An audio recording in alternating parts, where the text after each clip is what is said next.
নমস্কার। আড্ডা অবশ্য চ্যানেলে আপনাদের সকলকে স্বাগত জানাই। আমি অয়ন আপনাদের সাথে। আজ অনেকদিন পর গল্প সম্ভারের মিনিট খানেকের আড্ডা সেগমেন্টে আপনাদের জন্য একটি ছোট গল্প, আমার লেখা কাদা ও পলি। গল্পটি শুরু করা হচ্ছে, তাহলে শুনুন কাদা ও পলি। বিলাস চুপ করে সবটা শুনল, কিছুই বলল না। কি বা বলবে সে? এই অপার্থিব পৃথিবীতে জ্যোৎস্নাময় রাতের বিস্তৃত আকাশের দিকে চেয়ে একটা দীর্ঘশ্বাস স্থান করা ছাড়া বিলাসের আর কি বা করণীয় আছে?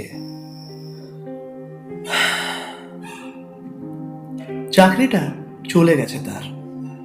খবরটা বেশ রং চড়িয়ে রসিয়ে দেওয়ার জন্যই অফিসের অ্যাকাউন্টেন্ট নস্কর বাবু এই সামান্য কেরানিকে ফোন করেছিলেন। টাকা নয় ছয়ের ঘটনাটা ঘটেছিল বেশ কিছু সপ্তাহ আগে।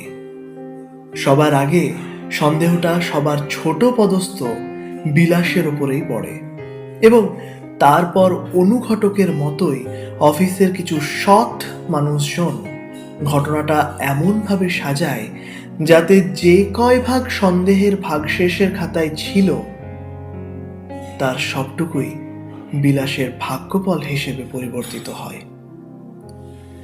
বিলাস অবশ্য জানতো যে এমনই হওয়ার কথা, তাই এই সৎ মানুষদের তালিকায় নস্কর বাবু থাকা সত্ত্বেও সে কথা বলল। প্রমাণবিহীন অবস্থায় আমরা যেমন বলতে পারি যে মানুষ মনুষ্যত্বযুক্ত জীব, ঠিক সেরকমই বিলাসও মেনে নিয়েছে যে তার ভাগ্যফলে এটাই লেখা ছিল। কিন্তু ছাদের কার্নিশের কিনারে বসে এই বসন্তের রাতের আকাশে তার মনে প্রেমের জায়গায় একটাই প্রশ্নের উন্মোচন হলো। 4-4টে পেট, এবার চলবে কি করে? পেট আর প্রেম দুটোই পকেটে বন্দি। পকেট ফুটো হলে দুটোতেই টান পড়ে বই কি। বিলাসের বাড়িতে মা, বাবা আর ভাই এখনো কিছু জানে না। কিভাবে জানবে সে? কিভাবে জানাবে সে? কোন মুখে গিয়ে দাঁড়াবে? 16 ঘন্টা খেটে আসা বাপের মুখের সামনে কোন মুখে দাঁড়াবে?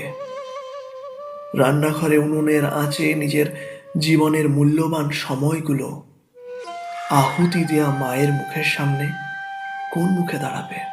কোন মুখে দাঁড়াবে ভবিষ্যৎ চলচল করা নিজের ভাইটার মুখের সামনে? কিভাবে? দুনিয়াতে রাস্তার কাদা আর গঙ্গার পলিমাটি দুই বর্তমান। রাস্তার কাদা যেমন গঙ্গার পলি হবে না কখনোই, গঙ্গার পলিও কিন্তু রাস্তার কাদার আত্মগ্লানির কিছু মাত্র কষ্ট অনুভব করতে পারবে না। সাধারণ মধ্যবিত্ত বিলাসের মতো হাজারো জনজাতি সেই রাস্তার কাদা প্রতিনিয়ত তাকে শক্ত হতে হয় কয়েকশো, না কয়েক হাজার মানুষের পদদলিত হওয়ার জন্য। পানকৌড়ি যেমন মাথা উঁচু করে জল থেকে বেরিয়ে একবার শ্বাস নিয়ে আবারও ডুব দেয় এবং সেইটুকু সময় প্রাণবায়ু ভরে নেয়, বিলাসের ইচ্ছে করল সেই প্রাণবায়ু ভরতে। কিন্তু এই সমাজের যে কয়েক হাজার কিলো চাপ তাকে ক্রমাগত নিচের দিকে ঠেলে যাচ্ছে শ্বাসবায়ু থেকে দূরে, বহু দূরে। তার ভাবাবেগে আঘাত করল তা। চাকরিটা খুব কষ্ট করে জোগাড় করেছিল সে। যাই হোক, নতুন কিছু কাজ খুঁজতে হবে যে। পাইকার তাকে ফোন করল সে। বাড়ি বাড়ি গিয়ে পেটের বিদ্যাগুলি রক্ত বমির মতো বের করে সেই বমি সাফ করা জমাদারের কাজটা জোগাড় করতে হবে। এইসব ভাবতে ভাবতেই চোখ ভেজে এসেছিল বিলাসের। এমন সময় আকাশে তারা খসা দেখতে পেল সে। আর ঠিক সেই সময় নিচ থেকে একটা অতি পরিচিত স্নেহময় মহিলা কণ্ঠের ডাক এলো। বাবু, বাবু, খাবি আয়, ভাত বেড়েছি।